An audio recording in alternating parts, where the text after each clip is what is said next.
പണ്ട് മുളകളാൽ തെങ്ങിയ കാട്, മുളം കാട്, മുളയന്മാർ വാണിടും കാട്, മുളം കാട്. മുളയെത്തിയൊരു നാൾ അവളുടെ കയ്യിലരുവാൾ, മൂർച്ചയേകുവാൻ ശിലയിലായി ഉരച്ചതും ചോരവാർന്നുടൻ. മനസ്സിൽ പേടി പൂണ്ടവൾ ഓടിയെത്തിയ നാടുവാഴിയുടെ അരികിലായി. ശിലയിൽ സ്വയംഭൂവായി ദേവിയുണ്ടെന്ന സത്യം, മുളയൻ കാവിലമ്മയുണ്ടെന്ന സത്യം.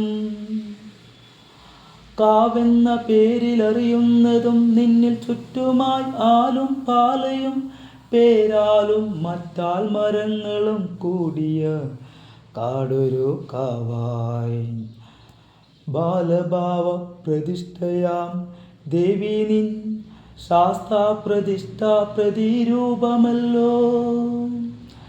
ഭക്തരിൻ ദർശനം വടക്കു ദൃഷ്ടിയാലുള്ളൊരുത്സവകാലത്ത് ദേവി തിരുമുമ്പിൽ ആനയുമായി വന്നു.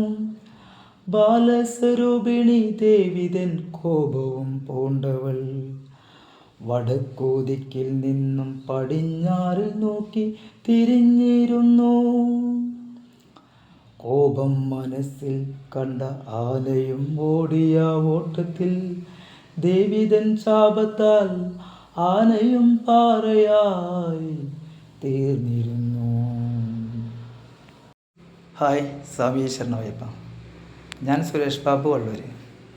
ബാബൂസ് പട്ടാമ്പി എന്നാണ് എൻ്റെ യൂട്യൂബ് പേര്.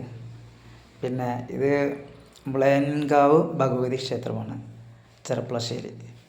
അപ്പോൾ ഒരു 4 വരിയില്ല, കുറച്ച് വരികൾ, എനിക്കറിയാവുന്ന കുറച്ച് വരികൾ ഞാനിതിലെഴുതി വിട്ടു. ഞാൻ തന്നെ പാടുന്നു എന്നുള്ളതാണ്. അങ്ങനെ കുറേ ഒക്കെ എല്ലാം ഞാൻ തന്നെയാണ് എഴുതി പിന്നെ പാടുന്നത്. അതിൽ എന്തെങ്കിലും കുറവുകൾ അല്ലെങ്കിൽ എന്തെങ്കിലും എവിടെയെങ്കിലും അതിൻ്റെ ഇതൊക്കെ ഉണ്ടെങ്കിൽ അത് നിങ്ങൾ തന്നെ കമൻറ്റിലായിട്ടും ഇതൊക്കെ അറിയിക്കണം. ഞാനിങ്ങനെ എഴുതി വിടുന്നുണ്ട്, പാടി വിടുന്നുണ്ട് എന്നല്ലാതെ എനിക്കറിയാവുന്ന തരത്തിലൊക്കെ ഞാൻ പാടി വിടുന്നുണ്ട്. പിന്നെ അറിയാവുന്ന തരത്തിലും എഴുതി വിടുന്നുണ്ട്. ഒരുപാട് ഐതിഹ്യങ്ങളുള്ളൊരു അമ്പലമാണ്, ഒരുപാടുണ്ട്. പക്ഷേ നമ്മൾ അങ്ങനെ എഴുതാൻ നിന്നാൽ ഒരുപാട് വരികളായിട്ട് പോകും.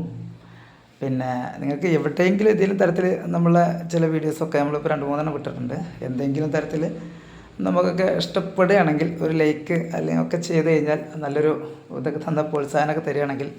ഒരുപാട് എഴുതി വെച്ചിട്ടുണ്ട്. ഇനിയിപ്പോൾ കൊടിക്കുന്ന അമ്പലമുണ്ട്, അതുപോലെ തന്നെ പലതും എഴുതി വെച്ചിട്ടുണ്ട് ഇങ്ങനെ. അപ്പോൾ അതതിൻ്റെ ഓരോ സമയത്ത് വിടായിട്ടാണ്. ഇന്നിപ്പോൾ അമ്പലത്തിൽ പോയി ഞാൻ പിന്നെ ശബരിമല അതിൻ്റെ ഭാഗമായിട്ട് വീട്ടുകാരായിട്ട് അമ്പലത്തിൽ പോയപ്പോൾ ഞാനിത് എഴുതി വെച്ചിട്ടുണ്ടായിരുന്നു. അപ്പോൾ ഞാൻ അവിടെ കിടത്തു. അതാണ് ആ പാറയായിട്ട് തീർന്ന ഇതാണ്. അപ്പോൾ എൻ്റെ അമ്മയും കുട്ടിയാണ് അപ്പുറത്ത് കൂടെ നടക്കുന്നത്. ആന പാറയായിട്ടുള്ളതാണ് ആ കാണുന്നത് അതിൽ.